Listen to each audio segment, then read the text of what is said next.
கார்த்தியும் பணமே இல்லைன்னு கையை வரிச்சிட்டான்.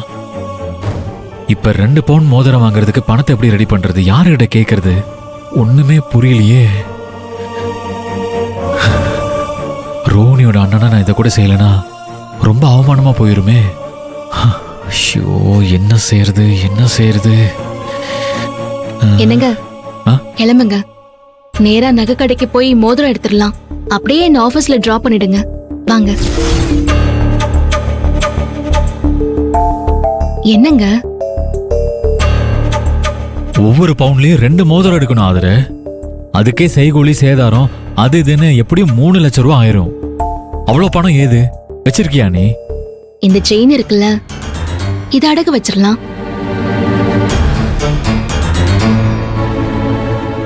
அது மட்டும் இல்லாம நாம 2 மோதிரம் வாங்கணும்னு அவசியம் இல்ல.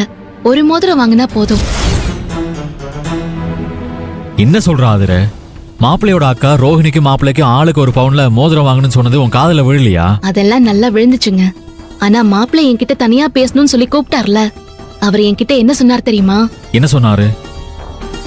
ரோஹிணிக்கு மட்டும் நாம 1 மோதிரம் வாங்கினா போதும், மாப்பிள்ளைக்கு அவரே மோதிரம் வாங்கி நம்ம கையில கொடுத்துடுறேன்னு சொன்னாரு. நாம அதை வாங்கி நிச்சயதார்த்தம் நடக்கிறப்ப சபையில கொடுத்தா போதும். மாப்பிள்ளைக்கு மாப்பிள்ளையே மோதிரம் வாங்கிக்கிறேன்னு சொன்னாரா? அதுக்கு நீயே சரின்னு சொல்லிட்டு வந்தியா? ஆமாங்க, மாப்பிள்ளைக்கு எவ்வளவு நல்ல மனசு பாத்தீங்களா? இப்பவே நம்மளோட கஷ்டத்தெல்லாம் புரிஞ்சுக்க நினைக்கிறவரு காலம் போற நம்ம ரோஹிணிய கண் கலங்காம பாத்து பாருங்க. போது, நிறுத்துறியா? மாப்பிள்ளை இப்படி சொன்னது அவங்க வீட்டுக்கு தெரிஞ்சா இது என் தங்கச்சி ரோஹிணிக்கு எவ்வளவு பெரிய அவமானமா இருக்கும்னு யோசிச்சு பாத்தியா? நீ பாட்டுக்கு சரின்னு தலையாட்டிட்டு வந்திருக்க. இல்லங்க, முதல்ல நான் வேண்டாம் தான் சொன்னேன். இதெல்லாம் சரிப்பட்டு வராதுன்னு எவ்வளவோ சொல்லி பார்த்தேன். ஆனா மாப்பிள்ளை அவர் முடிவுல ரொம்ப தெளிவா இருந்தாரு. நியாயமா சில விஷயங்களை எடுத்து வச்சாரு. அதுக்கப்புறமா எனக்கும் அது சரின்னு பட்டுச்சு. அதனால்தான் நான் ஓகே சொன்னேன். ஓஹோ, இதுவே உன் தங்கச்சி அகல்யாவை கட்டிக்க போற மாப்பிள்ள வந்து இப்படி ஒரு வார்த்தையை சொல்லியிருந்தா நீ சரின்னு தலையாட்டி இருப்பியா? ஏங்க, இப்ப எதுக்குங்க இப்படி கோவப்படுறீங்க? மாப்பிள்ள ஒன்னும் தப்பா சொல்லலையே. அவர் நல்ல மனசோட நல்ல எண்ணத்தோட தானே இப்படி ஒரு விஷயத்த சொன்னாரு. உங்களுக்கு வேலை இல்லாத இந்த நேரத்துல நாம மோதிரம் வாங்க பணம் இல்லாம கஷ்டப்பட்டு பயந்து நிக்க கூடாதுன்னு தானங்க சொன்னாரு. ஏங்க, இதுல என்னங்க தப்பு இருக்கு? எனக்கு வேலை இல்ல. இந்த ஒரு காரணத்துக்காக தானே எல்லாரும் என்ன அவமானப்படுத்துறாங்க.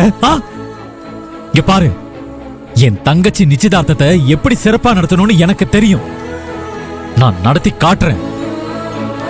அதோட சேர்த்து இந்த அவமானத்தை தொடச்சு எறிகிறேன். ஏங்க ஏங்க ஏங்க, நில்லுங்க, சொல்றத கேளுங்க.